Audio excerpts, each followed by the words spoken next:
The closing bell has rung, but the business story continues. I'm Robert Tan. You're watching Business Brief. Let's get started.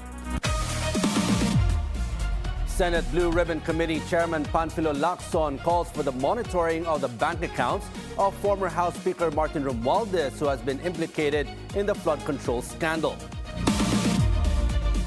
Senator Risa Hontiveros is pushing for an investigation into the sugar industry.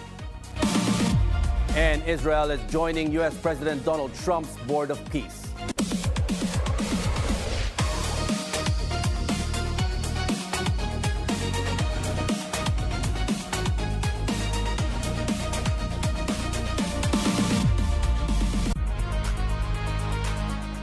More high-profile names come under scrutiny as Senator Ping Lacson moves to broaden the flood control scandal probe.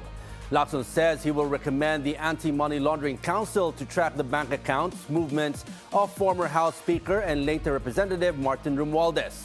The move comes as the Senate Blue Ribbon Committee pushes for a stronger case build-up and possible preliminary investigation against Romualdez, who is linked to the controversial flood control projects. Amid growing criticism and claims of politicizing the issue, Lacson pushes back, insisting that both testimonial and documentary evidence remain the basis of the committee's recommendations. The fight for transparency and accountability does not stop as religious and civil society groups organize the third trillion peso march. Protest action kicks off on February 23, building up to the main event on the 25th, coinciding with the 40th anniversary of the EDSA People Power Revolution.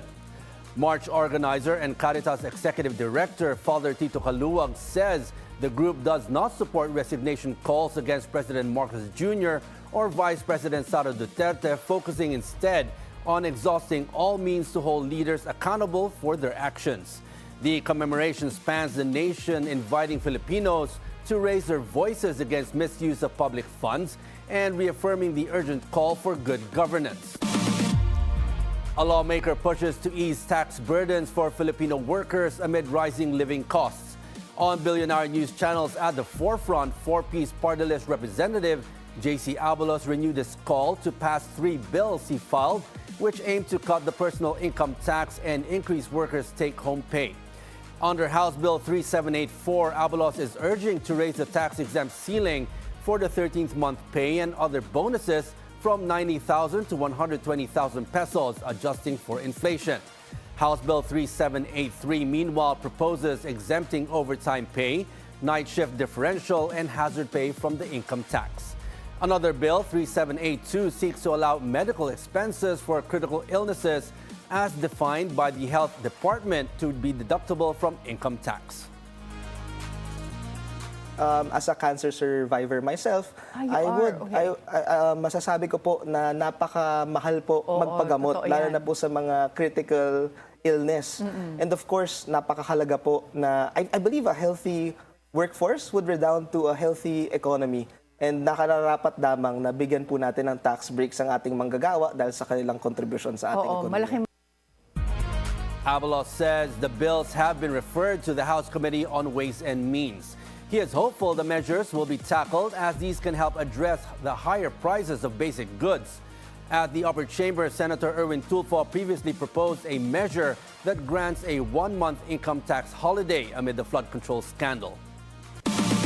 The Philippines just hit its worst ever global ranking in the Global Corruption Perception Index, placing 120th out of 182 nations with a score of 32 out of 100, well below global and regional average.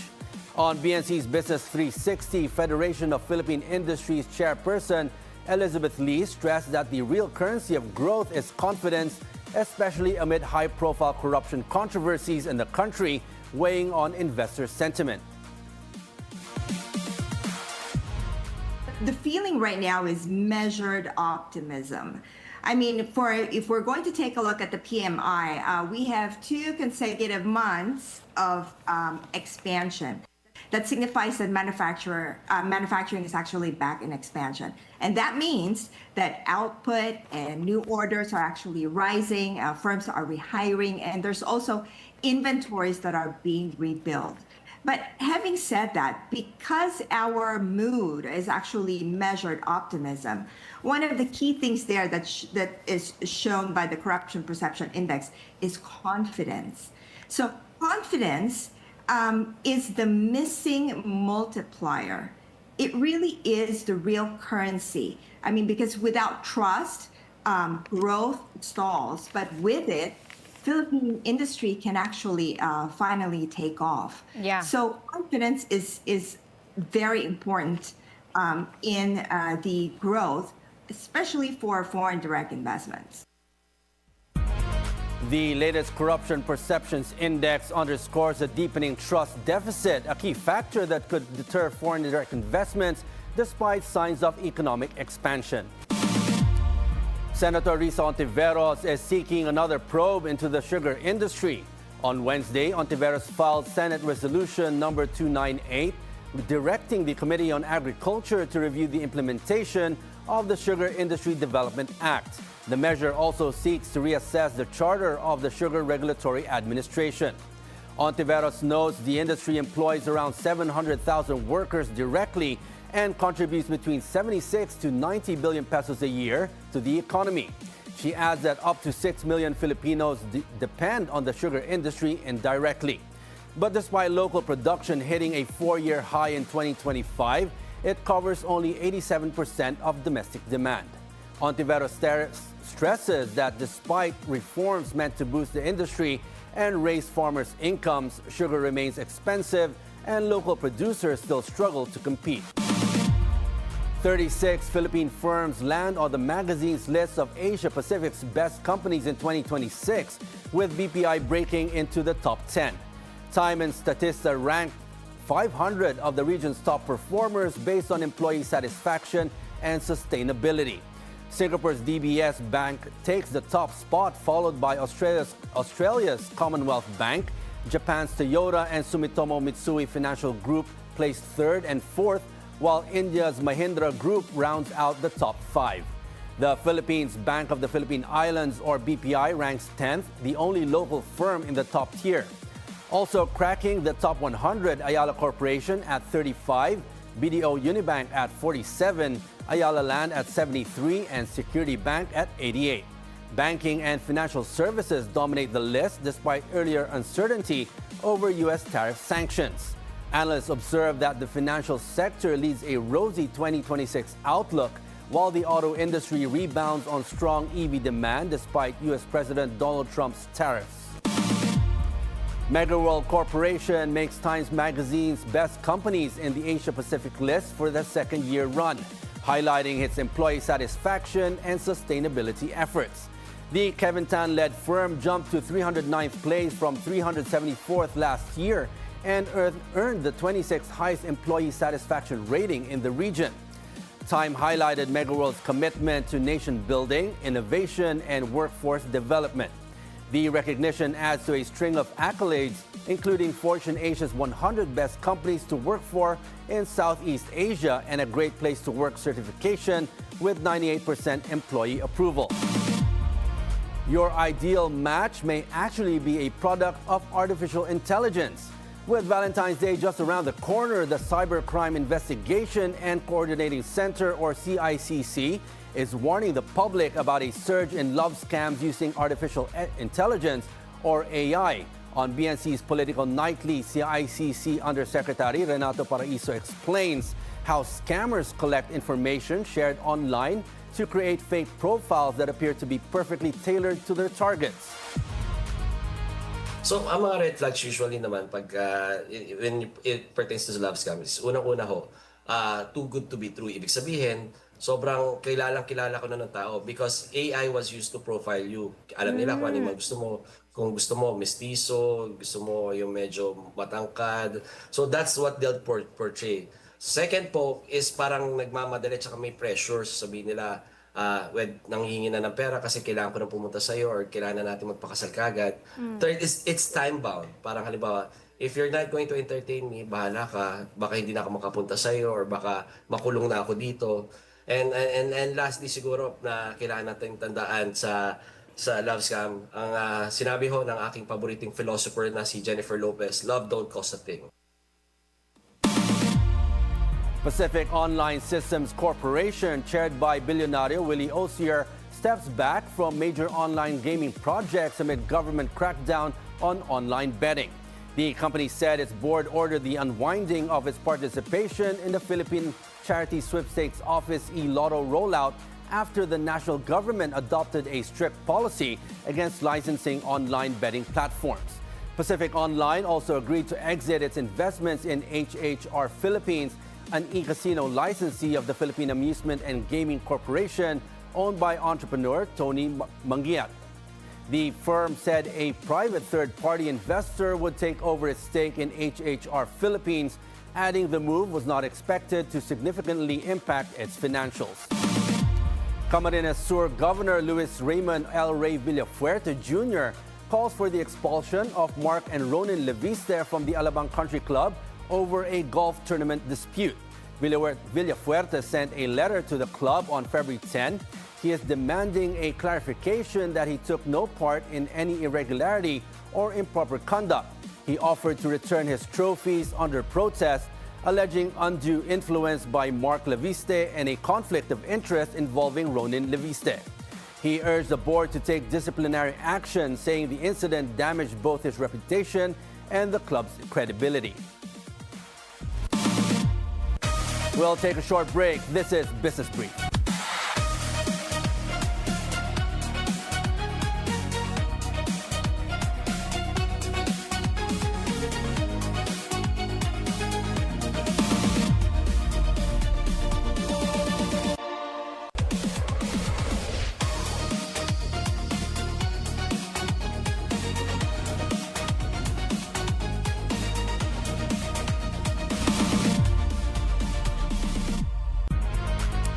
The Philippines has long been positioned as one of Southeast Asia's growth stories. A young workforce, strong services sector, resilient domestic demand. But the environment is changing, capital is cautious, technology is accelerating disruption, regional competition is intensifying. So today we ask a direct question. Is the Philippines losing its edge, or are we simply at an inflection point? Christina Ulang joins us this afternoon to assess the country's competitiveness, investor confidence, and what decisive leadership looks like in this moment. Good afternoon, Christina. Welcome to the show. Hi, good afternoon, Sir Robert. Happy to be here. Thanks. Okay, Christina, at this point, do you believe the Philippines is genuinely losing its edge, or are we misreading the signals? Definitely not. We're not losing our edge. I think we are just in a journey, in a transition where we need to correct mistakes and improve further on our governance. I think it's just that, and then we have weak sentiment, which is a result really of this mistake the loophole in as far as the way we conduct business in government. So I think this is a journey, a transition period, and right now markets are actually pricing in the efforts on the part of government to correct the loopholes and whatever we made the mistakes of the past. And if you're going to look at the markets, we are hitting, like we say, 6,500 and maybe 6,600. And the foreign buying is very upbeat, $288 million. I think that's a very strong affirmation that from the foreign investors' eyes, we are just in this phase. It's a phase, and I think it's a reality check. It's a wake-up call on our part as an economy and government, and eventually this will blow over, and we will be on the greater path of growth. Now, Christina, when you speak with business leaders and investors, what is the prevailing sentiment about our competitiveness today? If you're going to look at the competitiveness ranking, I think we are still there. We have not slipped. We have not collapsed in terms of our competitiveness, because we have the manpower, the talent, the skills, and of course our resources. We are a resource-rich country. We are in terms of the world's human talent, and then our mineralized. We are one of the world's most mineralized country, and our coastline is one of the longest in the world. So in terms of our resources, manpower, resources, we are still there, ranking very high in the world. And I think we need to just focus on how to really exploit all of these advantages that we have. And I think our biggest risk is really execution. We have actually laid out all of the reforms that needs to be put in place. It's just that the execution part is a bit weak. When we talk about the corruption index, where does the Philippines stand today? What do you see? What are your observations? Lower. We have been downgraded, like in 2023, 24, we have been losing the rankings, notches lower and lower, and now 6 notches lower because of this in the second half, because of this big revelation on how much on how rampant corruption is in government. So I think this is something that we will need to correct, and once corrected, we have the ICI to check on this, and our rule of law and the justice system. So once all of these are resolved, I think we will have improvement in foreign sentiment and investment, and of course business confidence and consumer confidence. But one thing that is really good about us is still, in terms of the foreign confidence, vote of confidence in the Philippines, is really the spread on our sovereign debt. If you're going to remember the $2.7 billion global bond float, our spread was like 20 to 50 basis points below expectation. So I think that is really a vote of confidence in as far as the sovereign credit profile of the country. That's one proof that we are still in the on the good side as far as foreign perception of our capability to grow and manage the economy. The spread is really low on the sovereign borrowing. Now, you mentioned we're in a phase and there's some level of optimism, but we're not out of the woods yet. So is what you're seeing cyclical, or are there structural weaknesses that demand urgent attention today? Well, we have, of course, admittedly, we have structural weaknesses. Number one is really the cost of power. If we are going to invite foreign investments and all of these data centers, which are really energy intensive, then we have to show the world that we will be able to eventually put up the infrastructure that would lower the cost of power and the cost of energy in the country. So this is really one main bottleneck. It's energy sufficiency. So and of course the second part would be the infrastructure, the quality of infrastructure. Now that we have this flood control scandal, then this is really a wake-up call on the level of our execution with regard to the infrastructure build out. So we will have to improve and live up to global standards. So I think that's another structural deficit that we need to Look plug. into, yes. So yeah, and in as far as the policy stimulus is concerned, there is this also the third factor is our tendency to really spend. We are spending a lot. Government is spending a lot. It's no longer pandemic time, and yet government is really ramping up on the spending, which is of course causing a lot of borrowing. We are now seeing the 17.7 trillion worth of borrowing made that is funding our very strong government expenditure, which doesn't seem to be justified because we are no longer in the pandemic period.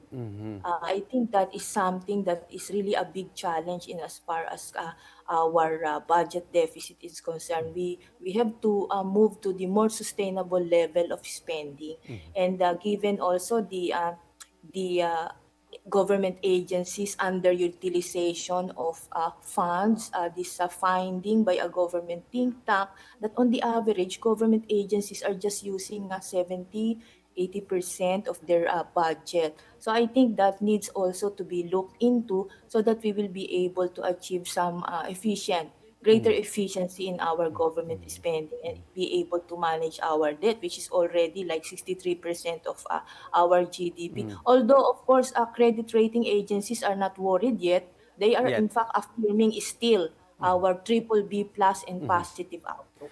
Now, you've mentioned where the Philippines is lacking, where the weaknesses are, but when you compare us with Vietnam, Indonesia, or Thailand, despite the weaknesses, where are we clearly competitive? So I think we need to have more focus on really the strength, which is really manpower. Our major competitiveness really is our talent, and we're the biggest. We're among the biggest exporters of labor. We have all these professionals going abroad. So I think we need to harness the talent and then give them opportunities here.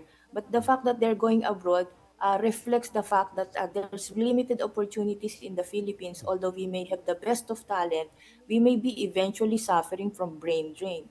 And we don't want that to happen. So I think we should be creating a lot of opportunities here. And I think the way to do it would be to really beef up and attract foreign investments, foreign technology, so that we're able to boost our domestic industries, which right now is really facing a lot of challenges in terms of the cost of doing business and the ease of doing business. Although that is not to say we have not been good in as far as reform is concerned. We have actually laid out a lot of reforms. We have liberalized retail trade, public service, the utilities, and even the renewable energy. We have liberalized. We have to create more, which makes our tax regime competitive in the region. We have also lengthened the lease for foreigners up to 99 years, and we're improving our capital markets. But is that it's enough not- to yeah. get the foreign investors to come in, despite what you've mentioned, the weaknesses like high electricity costs, infrastructure? What else? What other factors contribute to that? Why a lot of foreign investors are still on the wait and see? Well, it's really this trust deficit. We have to have some greater predictability, consistency in our policy making, and really address the cost of doing business. Make it really very easy for foreigners to invest, and be very definitive in as far as how much we want to be investing. We want foreign investors to be investing in certain specific sectors, in what quantity and in what specific industry. We have to go get down to the details of it, so that it actually facilitate. It will make it easy for the foreign investors to come in. What are the products that we would want them to produce here, in what areas, how the electricity is going to be supplied. And I think we cannot be talking in terms of generalities as far as the foreign investors. We have to pin down the specifics and really lay down the groundwork for them to start, especially fresh ones, not only existing foreign direct investments, but new greenfield projects. So I think we have this green lane. So The based on government that, established green lane. yeah. But I think more needs to be done. Now, based on that, based on your observation, has our traditional growth model reached its limit? Well, we cannot forever rely. Yes. My answer to that question is yes. We cannot rely forever on BPOs, on our OFW remittances.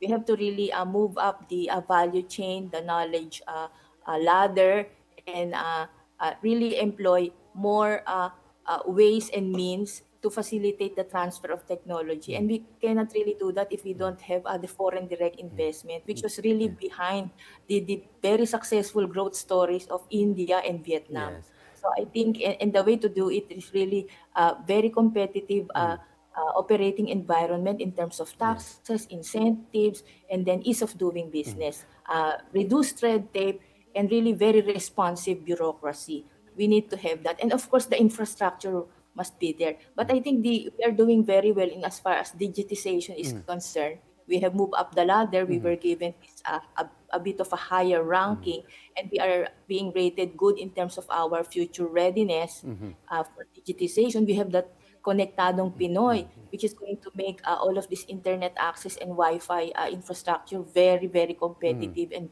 affordable, And we talk, inclusive.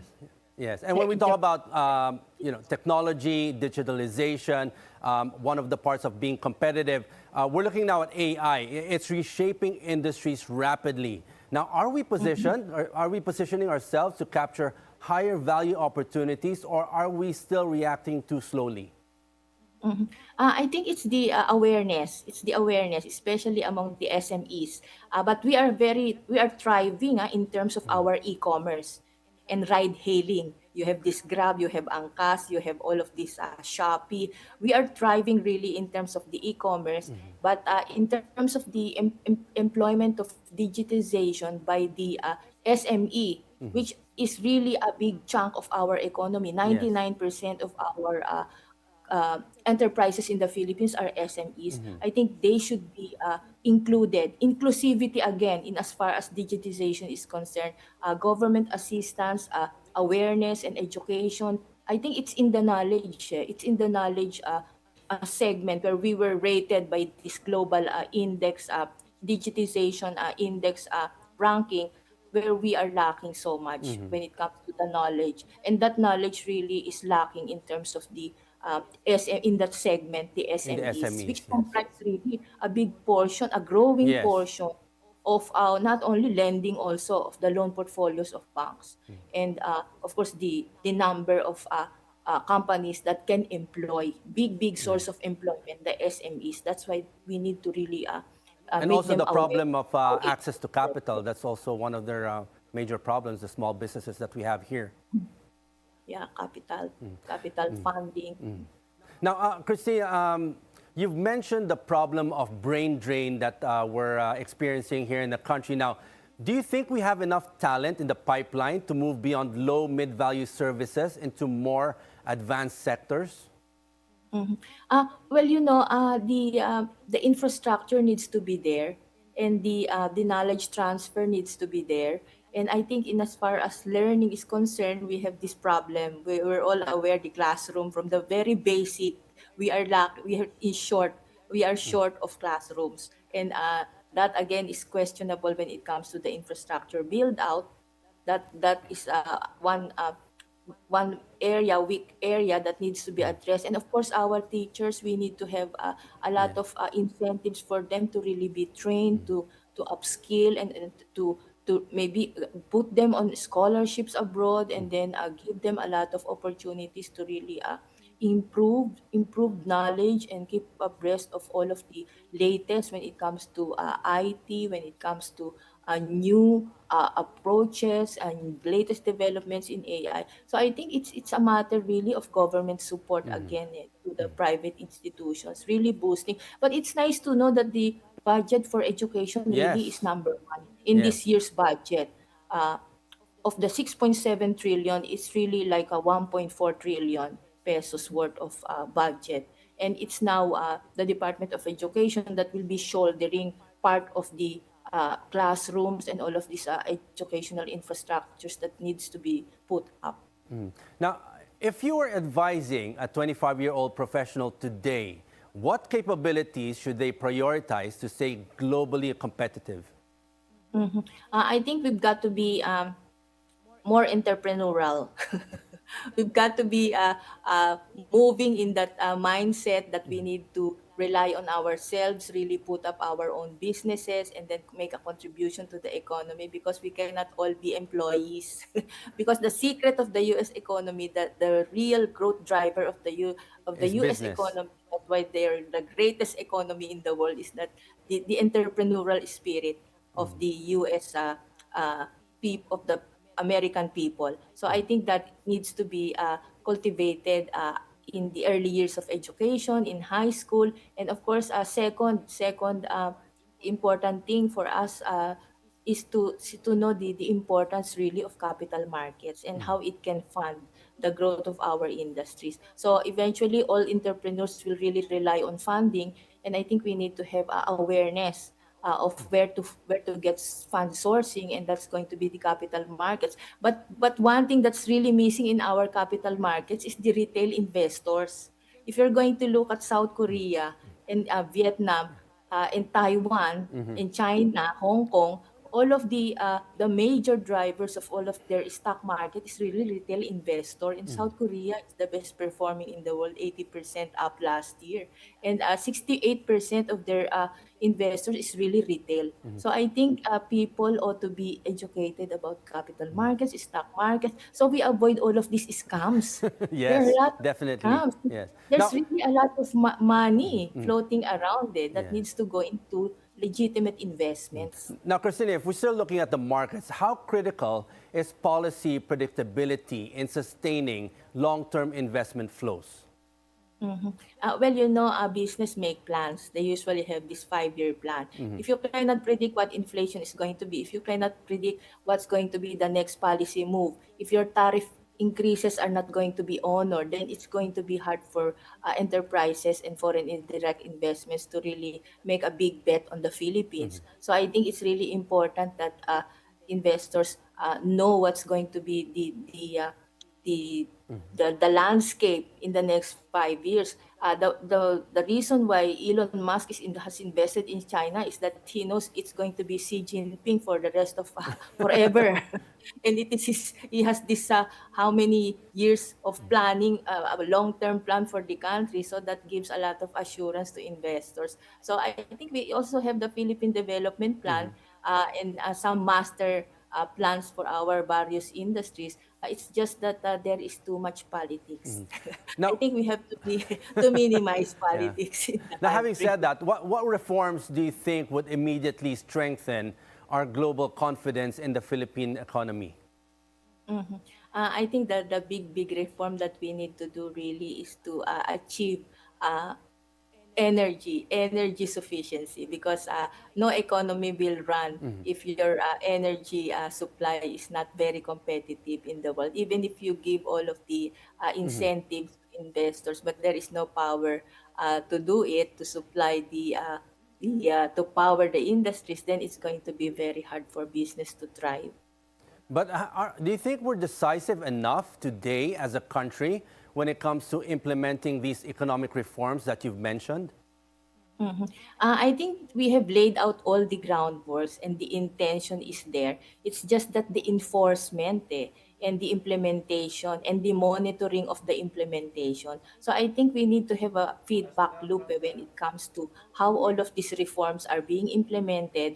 Are they meeting expectations? What's the reaction and response of foreign investors? We need to have a scoring in as far as all of these goals and reforms concerned. I think that's the missing element. The scoring and the performance The evaluation. KPIs, yes, the key performance indicators that really need to be looked into. But Christina, if we continue on our current path or trajectory without major reforms, where do you think we will be in the, let's say, 2030? But our premise is that we have major reforms. It's Yes. ongoing, led by this governance reform. And I think the government has laid out the fiscal consolidation program, which is very important in as far as our sovereign credit rating is concerned, our ability to generate all of these forex reserves for the BSP in funding from the government. We have the goal to reduce our budget deficit, like 4.3% by 2028. So I think we ought to be sticking to that, and that makes us credible. And indeed, we are credible as far as the foreign lenders is concerned, because they gave us 2.7 billion US dollars again on very thin spread, very cheap, because they think we are not that risky. We So, are actually going to be yes. maybe upgraded. So So, it's yes. that is the thing that inspired me. So That you foreign. think realistically this is achievable in the next 3 years if the government really acts boldly and implements all these reforms right away? Yes, I think the important thing really is to honor all of the reforms that are put in place. And I think the BSP and the fiscal arm are all doing their best in as far as stimulating the economy, because we are now on a slowdown, and the BSP is doing its rate cutting, liquidity easing, so that we are able to boost the personal consumption. And then government, for its part, has actually changed the infrastructure build out. It's no longer the DPWH that is in the lead, but the budget has been reduced like to 521, but the infrastructure build out has been like redistributed to education, to take care of all the classes, and then to healthcare, health department to do the hospitals, and that should test test the infra build out model, because we are shifting because of this flood control scandal. So I think these changes are going to produce results, and it is really time will tell whether all of these changes have addressed all of the mistakes of the past and what needs to be done. But I think the stimulus measures of the government, BSP and fiscal, will be really critical to our ability to grow to 6% in the next year, and our ability to really achieve the fiscal targets that we set for ourselves, which is 4.3% by 2028, and really generate the funding that we need for our growth, which is very important. Now, if there was one policy or one key economic or fiscal policy that you think, if implemented today, can make or break what the government is doing now, what would it be? Well, what I fear is for unemployment to really get worse, because what our latest unemployment is 4.4%, and we know that consumer confidence is also weak, and consumer spending is 3/4 of our economy. Yeah. So the thing to really stimulate should be household spending. So how do you do that? The question is, how does government do that? By taxing more? Definitely not by taxing, by spending more. But if you spend, and if your fiscal multiplier is weak, and this is the finding of one government think tank, that for every 1 peso spending by the government, it just produced like 14 centavos of impact to the economy, and it even becomes negative in the first quarter up to the third quarter. So it seems that government spending is not very potent and effective in stimulating growth anymore, because we are operating in a different environment. And how different is that environment? We have so much debt, private investment is weak, and consumer confidence is weak. So what needs to be done, I think, is a different approach. Maybe suspend. I think the priority bill on travel tax is one very good step. Yes. It will stimulate demand for travel.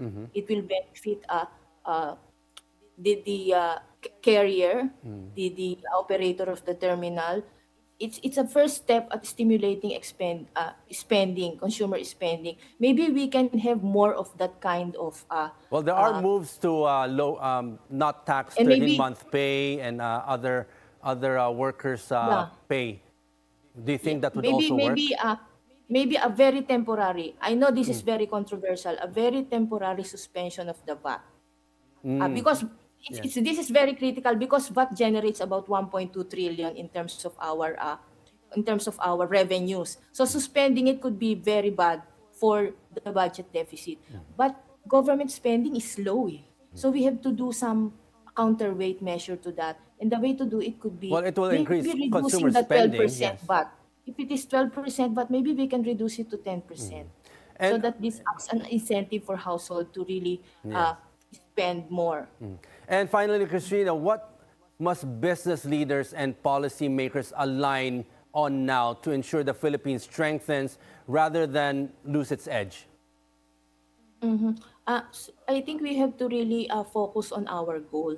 The goal really right now is to help the economy recover, to reaccelerate the economy. And the way to do it maybe is to make some sacrifice in the near term. And when the economy strengthens, then that is the time we go back to normal. And when I talk about sacrifice, maybe it is about giving up some of what the government takes from the people, give more resources to the private sector so that the private sector can flourish. And that would be in terms of maybe a sort of relief in terms of the cost of doing business, reducing the cost of maybe a little of tax relief. Because that is going to lead to earnings retention, reinvestment, and then creation of more jobs. So it's a little sacrifice, but eventually when the economy recovers, we can get back to the normal levels of taxation and everything. Yeah, we can only hope. And Christina, thank you very much for joining us and sharing your insights on the show. Sure, Robert. Thank you. Bye-bye. Okay, we'll continue after the break. This is Business Brief.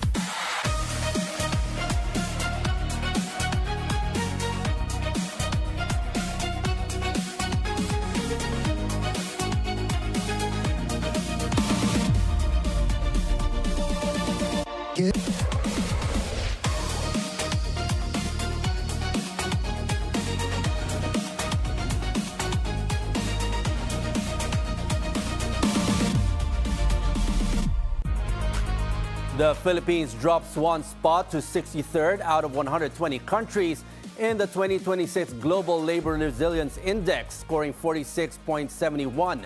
The score remains below the East Asia Pacific regional average of 57. The index by White Shield assesses countries' labor market resilience in the context of technological change, trade tensions, and geopolitical risk. The European Parliament approves a loan package for Ukraine amounting to 90 billion euros or 107 billion US dollars aimed at boosting its budget through 2027. 60 billion euros will go toward defense, including military procurement, while 30 billion euros will serve as macro-financial assistance under the EU's Ukraine facility. The loan will be funded through EU borrowing in capital markets and backed by the union's budget headroom. Meanwhile, Ukraine President Volodymyr Zelensky says a new round of peace talks could take place in the United States next week if Russia agrees. Negotiators are expected to tackle the contentious issue of territory, including a U.S. proposal to create a free economic zone in the Donbas region as a buffer. Israel will join U.S. President Donald Trump's Board of Peace initiative. This was revealed by Prime Minister Benjamin Netanyahu on Wednesday during his visit to Washington. The Israel leader is met with U.S. President Donald Trump to discuss Iran. A UN Security Council resolution authorized the Board of Peace to establish an international stabilization force in Gaza. It was meant to supervise Gaza's temporary governance. Trump plans to expand the board's role to tackle other global conflicts. The United States is pushing to revive Venezuela's energy sector, announcing plans for a dramatic increase in oil, gas, and electricity output during a high-level visit to Caracas. U.S. Energy Secretary Chris Wright met with interim President Delcy Rodriguez at the Miraflores Palace, marking the highest-level U.S. energy policy visit to Venezuela in nearly 30 years. Washington says it wants to help boost production across the fuel and energy sector this year, added that this will support jobs, exports, and economic freedom for Venezuelans. We believe, in fact, I can say I think we know that working together, the people of Venezuela and the people of the United States, this year, we can drive a dramatic increase in Venezuelan oil production, in Venezuelan natural gas production, in Venezuelan electricity production, and most importantly of all of these are to increase the job opportunities, the wages, and the quality of life for all of the Venezuelans across the country. And by doing that, it will also enormously benefit the United States and the Western Hemisphere and the future partnership for all of us.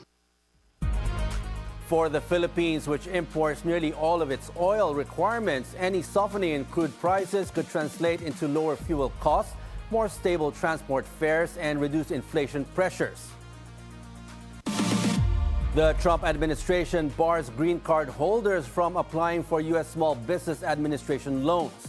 The SBA notice says starting March 1, businesses must be completely owned by U.S. citizens to qualify for SBA-backed loans. Democratic Representative Grace Meng criticized the move, saying it denies legal immigrants access to capital and locks them out of the American dream. The new rule does not restrict non-citizens from owning businesses or accessing conventional bank loans. Asian shares trade mostly higher Thursday, with benchmarks in Japan and South Korea reaching new records after Wall Street wobbles following a better-than-expected U.S. job report.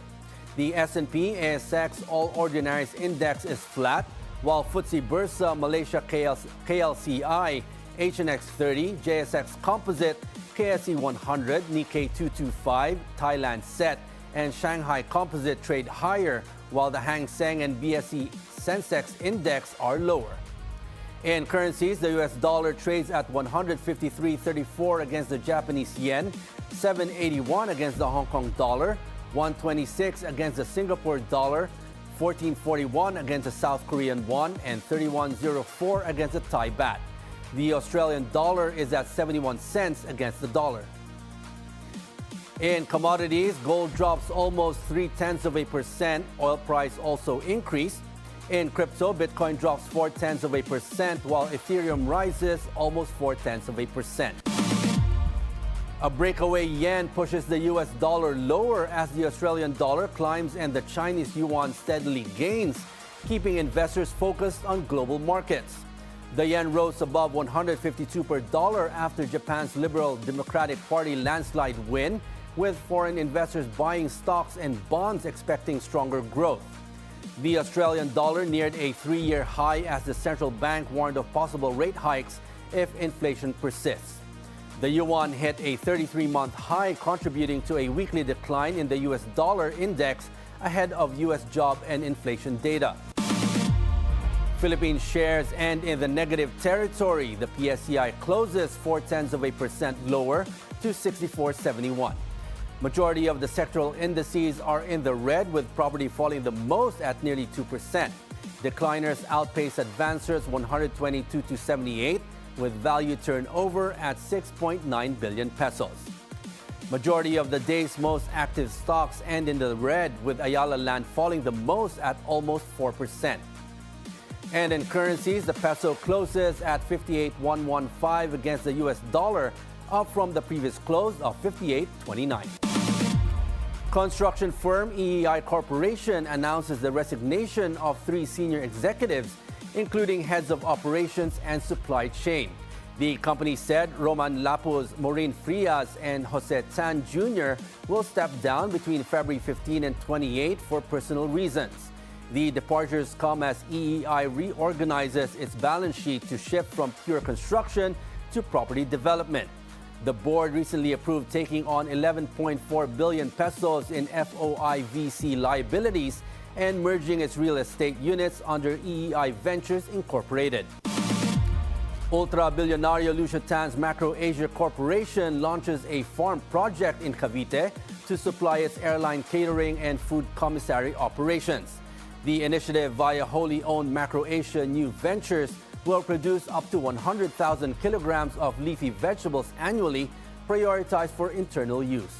Local farmers will be tapped with Co-Growth P8 providing technical support, with planting starting in April and first harvest expected by May end.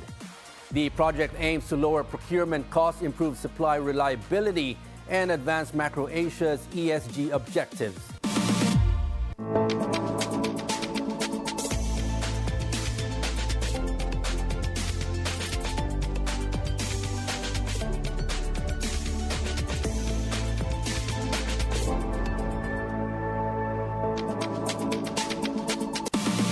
Filipinos are reporting lower happiness in their love lives, hitting the lowest level since SWS began tracking the metric in 2004.